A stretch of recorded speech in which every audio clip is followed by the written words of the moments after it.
ನಮಸ್ತೆ, ನಾವು ಕನ್ನಡ ಕಣ್ಮಣಿಯಿಂದ ಮಾತಾಡ್ತಾ ಇರೋದು. ನಿಮ್ಮ ಇದು ವುಡ್ ವರ್ಕ್ ಬಗ್ಗೆ ಒಂದು ಡೀಟೇಲಾಗಿ ಎಕ್ಸ್ಪ್ಲೇನ್ ಮಾಡ್ತೀರಾ? ಮೊದಲಾಗಿ ನಿಮ್ಮ ಹೆಸರು ಹೇಳ್ತೀರಾ, ನೀವು ಯಾವ ಊರಿಂದ ಬಂದಿರೋದು? ಸರ್, ನನ್ನ ಹೆಸರು ಮೋಹನ್ ಕುಮಾರ್ ಅಂತ. ನಾನು ಮೈಸೂರಿನವನು. ಇಲ್ಲಿ ಏನು ನೋಡ್ತಾ ಇದ್ದೀರಾ, ಇದು ಮೈಸೂರು ಕುಂದಣ ಕಲೆ ಅಂತ. ಇದು ಮೈಸೂರದು ಟ್ರೆಡಿಷ್ನಲ್ ಆರ್ಟ್. ಇದೇನಾಗ್ತದೆ ಅಂದರೆ, ಇಲ್ಲಿ ನೀವು ಈ ಥರ ಇಲ್ಲಿ ಗಣಪತಿ ನೋಡ್ತಾ ಇದ್ದೀರಲ್ವಾ, ಇದು ನಾವು ಟ್ರೆಡಿಷ್ನಲ್ ಆಗಿ ಮಾಡೋವಂಥ ಕೆಲಸಗಳು. ಇದರಲ್ಲಿ ನಾವು ಏನು ಮಾಡ್ತಾ ಇದ್ದೀವಿ ಅಂದರೆ, ಫಸ್ಟು ಸ್ಕೆಚ್ ಮಾಡ್ಕೊಳ್ತೀವಿ. ಏನು ಬೇಕಾದನ್ನ ಸ್ಕೆಚ್ ಮಾಡ್ಕೊಂಡು ಅದನ್ನು ಟ್ರೇಸಿಂಗ್ ಮಾಡ್ಕೊಳ್ತೀವಿ. ಟ್ರೇಸಿಂಗ್ ಮಾಡಿದ್ಮೇಲೆ ಈ ಥರ ನ್ಯಾಚುರಲ್ ವುಡ್ಗಳನ್ನ ಸೆಲೆಕ್ಟ್ ಮಾಡ್ತೀವಿ. ಇದು ಪದಿಮುಗಮ್ ಅಂತ ಕೇರಳದಿಂದ ಬರುವಂಥ ಮರ. ಇವಾಗ ಕೇರಳದಲ್ಲಿ ನೀವು ಆಯುರ್ವೇದಿಕ್ ಆಯಿಲ್ಸ್ ಎಲ್ಲ ನೋಡಿರ್ತೀರಲ್ವ, ನವರತ್ನ ತೈಲ ಅದೆಲ್ಲ ಆರೆಂಜ್ ಕಲರ್ ಬರೋದೇ ಇದರಿಂದಾಗಿ. ಅದೇ ಥರ ಇದು ಪಡಾಕ್ ಅಂತ. ಇದು ಪ್ರಪಂಚದಲ್ಲಿ 3 ಕಡೆ ಬೆಳೆಯೋದು: ಅಂಡಮಾನ್, ಆಸ್ಟ್ರೇಲಿಯಾ, ಆಫ್ರಿಕಾ.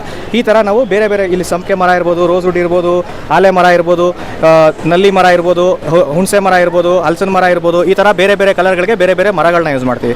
ಯೂಸ್ ಮಾಡ್ಕೊಂಡು ಏನು ಮಾಡ್ತೀವಿ, ನೀವು ಹೇಗೆ ಪೇಂಟ್ ಬ್ರಷ್ ಯೂಸ್ ಮಾಡ್ತೀರಲ್ಲ, ಅದೇ ಥರ ನಮಗೆ ಇದೆ ಪೇಂಟ್ ಬ್ರಷ್. ಇದನ್ನು ಯೂಸ್ ಮಾಡ್ಕೊಂಡು ಏನು ಮಾಡ್ತೀವಿ, ಪೀಸ್ ಬೈ ಪೀಸ್ ಕಟ್ ಮಾಡ್ತಾ ಬರ್ತೀವಿ.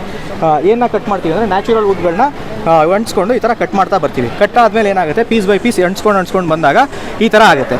ಎಲ್ಲನೂ ಅಂಟಿಸಿರ್ತೀವಿ. ಇದು ಅಂಟಿಸಿರೋದನ್ನ ತೊಗೊಂಡು ನಾವು ಪ್ಲೈವುಡ್ ಮೇಲ್ಗಡೆ ಅಂಟಿಸ್ಕೊಳ್ತೀವಿ. ಅದನ್ನು ಬಫಿಂಗ್ ಮಾಡಿ, ಪಾಲಿಷ್ ಮಾಡಿ, ಎನ್ಗ್ರೇವಿಂಗ್ ಮಾಡಿ, ವ್ಯಾಕ್ಸ್ ಹಾಕಿ ಕಂಪ್ಲೀಟ್ ಮಾಡಿ, ಇದಾದಮೇಲೆ ಫ್ರೇಮ್ ಹಾಕ್ತೀವಿ. ಇದಿಷ್ಟು ಕಂಪ್ಲೀಟ್ ಮಾಡೋದಕ್ಕೆ 6 ರಿಂದ 8 ಜನ ಆರ್ಟಿಸನ್ ಸ್ಟೀಮಲ್ಲಿ ವರ್ಕ್ ಮಾಡ್ತೀವಿ. ಇದು Mysuru traditional Mysuru rosewood inlay ಅಂತ. ನಾನು ಇದಕ್ಕೆ ಮಾಡರ್ನ್ ಟಚ್ ಕೊಡ್ತಾ ಇದ್ದೀನಿ. ಏನಾಗ್ತಾಯಿದೆ, ದಿನೇ ದಿನೇ ಈ ಆರ್ಟನ್ನ ಮಾಡೋವಂಥ ಆರ್ಟಿಸನ್ಸ್ಗಳು ತುಂಬ ಕಡಿಮೆ ಆಗ್ತಾ ಇದ್ದಾರೆ. ಅದಕ್ಕೋಸ್ಕರ ನಾನು ಇಲ್ಲಿ ಪ್ರಮೋಟ್ ಮಾಡೋದಕ್ಕೆ ಮತ್ತು ಎಜುಕೇಟ್ ಮಾಡೋದಕ್ಕೆ ಅಂತ ಬಂದಿದ್ದೀನಿ. ನಾನು ಸಾಫ್ಟ್ವೇರ್ ಇಂಜಿನಿಯರ್. ನಾನು 5 ವರ್ಷದಿಂದ ಇದನ್ನು ಕಲಿತಾ ಇದ್ದೀನಿ. Super sir. ಅದು ನೈಸ್ ಫಿನಿಶಿಂಗ್ ಇದೆಯಲ್ಲ, ನೈಸ್ ಫಿನಿಶಿಂಗ್ ಬರಲಿಕ್ಕೆ ಏನು ಮಾಡ್ತೀವಿ? ಫಸ್ಟು ಇಲ್ಲಿ ರಫ್ ಇರುತ್ತೆ. ರಫ್ ಇದ್ದಾಗ ಅದನ್ನು ಸ್ಯಾಂಡಿಂಗ್ ಮಾಡ್ತೀವಿ. ಸ್ಯಾಂಡಿಂಗ್ ಮಾಡಾದ್ಮೇಲೆ ತಿರ್ಗಾ ಇನ್ನೂ ಸ್ವಲ್ಪ ರಫ್ ಇರುತ್ತೆ. ಅದನ್ನ ಪಾಲಿಶ್ ಹಾಕ್ಬಿಟ್ಟು ತಿರ್ಗಾ ಎಲ್ಲಾನು ಫಸ್ಟ್ ಸ್ಕ್ರೇಪ್ ಮಾಡ್ಕೋತೀವಿ. ಸ್ಕ್ರೇಪ್ ಮಾಡಿ ಅದನ್ನ ಪಾಲಿಶ್ ಹಾಕ್ತೀವಿ. ಎಲ್ಲ ಮಕ್ಕೂರಿಸಿ ಸಣ್ಣ ಸಣ್ಣ ಹೋಲ್ಗಳು ಇರುತ್ತಲ್ಲ, ಅದಕ್ಕೆಲ್ಲ ಇದಾಗ್ತೀವಿ, ಮಕ್ಕ ಹಾಕ್ತೀವಿ. ಅದಾಕ್ಬಿಟ್ಟು ಸ್ಕ್ರೇಪ್ ಮಾಡಿ ಪಾಲಿಶ್ ಮಾಡ್ತೀವಿ ಒಂದು ಕೋಟು. ಅದಾದಮೇಲೆ ಎನ್ಗ್ರೇವಿಂಗ್ ಮಾಡ್ಕೋತೀವಿ. ಎನ್ಗ್ರೇವಿಂಗ್ ಆದಮೇಲೆ ಜೇನ್ ಮೇಣಕ್ಕೆ ಚಾರ್ಕೋಲ್ನ ಮಿಕ್ಸ್ ಮಾಡಿಬಿಟ್ಟು ಈ ಥರ ವ್ಯಾಕ್ಸ್ ಹಾಕೋತೀವಿ. ಅದನ್ನು ತೆಗೆದು ಆಮೇಲೆ ಎಲ್ಲ ಬ್ಲೇಡಲ್ಲೆಲ್ಲ ಕೊರೆದಾಗ ಈ ಥರ ಬರುತ್ತೆ. Okay, right sir. ಸರ್, ನಿಮ್ಮದು ಆನ್ಲೈನ್ ಶಾಪಿಂಗ್ ಥರ ಏನಾರು ಇದೆ? ಯಾರು ಪರ್ಚೇಸ್ ಮಾಡ್ಕೋಬೇಕು ಅಂತ ಅಂದರೆ ನಿಮಗೆ ಹೆಂಗೆ ಕಾಂಟ್ಯಾಕ್ಟ್ ಮಾಡೋದು? ನಿಮ್ಮ ಡೀಟೇಲ್ಸ್ ಹೇಳ್ತೀರಾ? ಸರ್, MK ಎಂಟರ್ಪ್ರೈಸ್ 1 ಅಂತ ಇದೆ. ಇನ್ಸ್ಟಾಗ್ರಾಮಲ್ಲಿ ಹೋದರೆ ಅಲ್ಲಿಂದ ಮಾಡ್ಬೋದು. ಮಾಡರ್ನ್ gift.shop ಅಂತ ಇದೆ ವೆಬ್ಸೈಟು. ಬಟ್ ಅದರಲ್ಲಿ ಇಷ್ಟೊಂದು ಅಪ್ಲೋಡ್ ಮಾಡಿಲ್ಲ ನಾನು. ಏನಾಗ್ತಿದೆ ಅಂದರೆ, ಆನ್ಲೈನಲ್ಲಿ ಅಪ್ಲೋಡ್ ಮಾಡ್ತೀವಲ್ವಾ, ನಾನು ಇವಾಗ ಇಲ್ಲೇನು ಎಕ್ಸ್ಪ್ಲೇನ್ ಮಾಡಿದ್ದೀನಿ, ಇದನ್ನು ಆನ್ಲೈನಲ್ಲಿ ಎಕ್ಸ್ಪ್ಲೇನ್ ಮಾಡೋದು ತುಂಬ ಕಷ್ಟ. ಇಲ್ಲ, ನೋಡೋಕ್ಕಾಗಲ್ಲ, ಹೇಳೋಕ್ಕಾಗಲ್ಲ. ಇವಾಗಲೇ ಎಷ್ಟೊಂದು ಜನ ಸ್ಕಿಪ್ ಮಾಡಿರ್ತಾರೆ ಈ ವಿಡಿಯೋನ. ಆ ಥರ ಅಟೆನ್ಷನ್ ಸ್ಪ್ಯಾನ್ ಕಡಿಮೆ ಆಗ್ತಾ ಇರೋದ್ರಿಂದ ಪ್ರಾಬ್ಲಮ್ ಏನಾಗ್ತಿದೆ ಅಂದರೆ, ಇದನ್ನು ಆನ್ಲೈನಲ್ಲಿ ಹಾಕ್ತೀನಲ್ವಾ, ಅದನ್ನೇ ಸ್ಟಿಕ್ಕರ್ ಮಾಡಿ ಅದನ್ನೇ ಸೇಲ್ ಮಾಡಿಬಿಡ್ತಾರೆ. ಆ ಥರ ಪ್ರಾಬ್ಲಮ್ ಆಗ್ತಿದೆ. ಅದಕ್ಕೋಸ್ಕರ ನಾವು ಆನ್ಲೈನಲ್ಲಿ ಹಾಕೋದು ಕಡಿಮೆ ಮಾಡಿದ್ದೀವಿ. ಸರ್, ಲೈಫ್ ಹೆಂಗಿರುತ್ತೆ? ಸರ್, ಆ್ಯಕ್ಚುಲಿ ತುಂಬ ಕಷ್ಟ ಇದೆ ಆರ್ಟಿಸನ್ಸ್ಗೆ.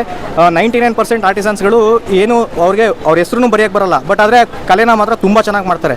ಈ ಥರ ಇದ್ರೂ ಡೇ ಬೈ ಡೇ ಇವಾಗೇನು ಗೊತ್ತಾ, ಎಲ್ಲ ಪ್ರೈಸು ಜಾಸ್ತಿ ಆಗ್ತಾಯಿದೆ ಅಲ್ವಾ, ಆದರೆ ಆರ್ಟಿಸನ್ ಕೊಡೋ ದುಡ್ಡೆಲ್ಲ ಕಡಿಮೆ ಆಗ್ತಾಯಿದೆ.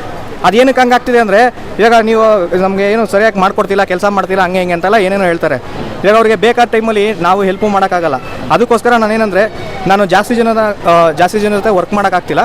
ನನ್ನ ಜೊತೆ ಎಷ್ಟು ವರ್ಕ್ ಮಾಡ್ತಾರೆ ಅವ್ರಿಗೆ ಯಾರಿಗೂ ಮೋಸ ಆಗಬಾರ್ದು ಅನ್ನೋ ಥರ ನಾನು ನೋಡ್ಕೋತಾ ಇದ್ದೀನಿ. ಸರ್, ಇವಾಗ ಇದೆಲ್ಲ ಮಾಡಿದಾರಲ್ಲ, ಎಷ್ಟು ವರ್ಷ ಇಡ್ಬೋದು? ಎಷ್ಟು ಲೈಫ್ ಇರುತ್ತೆ ಇದಕ್ಕೆ? ಸರ್, ಇದು ಕರೆಕ್ಟಾಗಿ ಮಾಡಿದ್ರೆ, ಫಾರ್ ಎಕ್ಸಾಂಪಲ್ ಇಲ್ಲಿದೆಯಲ್ಲ, ಇದು ಕುಂದಣ ಕಲೆ. ಇದು ಆ್ಯಕ್ಚುಲಿ ಒರಿಜಿನಲ್ ರೋಸ್ ವುಡ್ ಒಳಗಡೆ ತೋಡಿ ಕೂರಿಸಿರೋದು. ಇವಾಗ ಈ ಥರ ಎಲ್ಲ ಮಾಡಿದ್ರೆ, ನಾವು ಕರೆಕ್ಟಾಗಿ ವರ್ಕ್ನ ಮಾಡಿದ್ರೆ ಇದಕ್ಕೆ ನಾವು ಲೈಫ್ ಟೈಮ್ ಅಂದರೆ ಒಂದು 50 to 100 ಇಯರ್ಸ್ವರೆಗೂ ಕೊಡ್ಬೋದು ಸರ್. ಓಕೆ, ಒಣಗೋದು ಡ್ಯಾಮೇಜ್ ಆಗೋದು ಆ ಥರ ಏನಾಗಲ್ಲ? ಇಲ್ಲ, ಆ್ಯಕ್ಚುಲಿ ನಾವು ಫುಲ್ ಸೀಸನ್ ಮಾಡಬೇಕು ಫಸ್ಟೇ. ನಾವು ಇದನ್ನು ಸೇಲ್ ಮಾಡೋಕ್ಕಿಂತ ಮುಂಚೆ. ಇವಾಗ ಏನಾಗ್ತಿದೆ ಅಂದರೆ, ಇವಾಗೆಲ್ಲ ಫಾಸ್ಟ್ ಪೇಸ್, ಎಲ್ಲ ಇವಾಗ ಫಾಸ್ಟ್ ಫುಡ್. ಇವಾಗ ಕ್ಲಿಕ್ ಮಾಡಿದ್ರೆ ಮನೆಗೆ ಬರಬೇಕು. ಆ ಥರ ಇರೋದ್ರಿಂದ ಏನಾಗ್ತಿದೆ, ಇವಾಗ ನಾವು ಫಾರ್ ಎಕ್ಸಾಂಪಲ್ ನಾನು ಅದನ್ನು ನಂಗೆ ಕೇಳ್ತಾರೆ ಅದನ್ನೇ, ಸರ್ ಏನಕ್ಕೆ ಸರ್ ನಿಮ್ಮ ಹತ್ರ ಇಷ್ಟೊಂದು ಕಾಸ್ಟ್ಲಿ, ನಾವು ಬೇರೆಯವ್ರ ಹತ್ರ ತಗೋತೀವಿ, ಕಡಿಮೆ ಇದೆ ಅಂತ ಹೇಳ್ತಾರೆ. ನಾವೇನಂದರೆ ಒಂದೊಂದೂ ಕ್ವಾಲಿಟಿನ ನಾವು ಮೇಂಟೈನ್ ಮಾಡಿದಾಗ ಸ್ಟೆಪ್ ಬೈ ಸ್ಟೆಪ್ಪು ಎಲ್ಲನೂ ಕಾಸ್ಟ್ಲಿ ಬಂದೇ ಬರುತ್ತೆ. ಇವಾಗ ಏನಾಗುತ್ತೆ ಅಂದರೆ, ಇವಾಗ ನಾನು ದುಡ್ಡು ಕಡಿಮೆ ಜಾಸ್ತಿ ಆಗುತ್ತೆ ಅಂತ ಹೇಳ್ಬಿಟ್ಟು ನಾನು ಪ್ಲೈವುಡ್ನ ಇನ್ನೊಂದೇನೋ ಹಾಕಕ್ಕೆ ಹೋಗೋದು, ಇನ್ನೊಂದೇನೋ ಮಾಡಿದ್ರೆ ಅವಾಗೆಲ್ಲ ನಾನು ಪ್ರೈಸ್ನ ಕಡಿಮೆ ಮಾಡ್ಬೋದು, ಬಟ್ ಕ್ವಾಲಿಟಿನ ಇದು ಮಾಡೋಕ್ಕಾಗಲ್ಲ. ಅದಕ್ಕೋಸ್ಕರ ಇವೆಲ್ಲ ಪ್ರಾಬ್ಲಮ್ಗಳಿದೆ. ನಮ್ಮ ವ್ಯೂವರ್ಸ್ಗೆ ನಿಮ್ಮ ಫೋನ್ ನಂಬರ್ ಶೇರ್ ಮಾಡ್ತೀರಾ? ಶೋರ್ ಸರ್, 8867393165. ಥ್ಯಾಂಕ್ ಯು ಸರ್, ಥ್ಯಾಂಕ್ಸ್ ಅಲ್ಲ.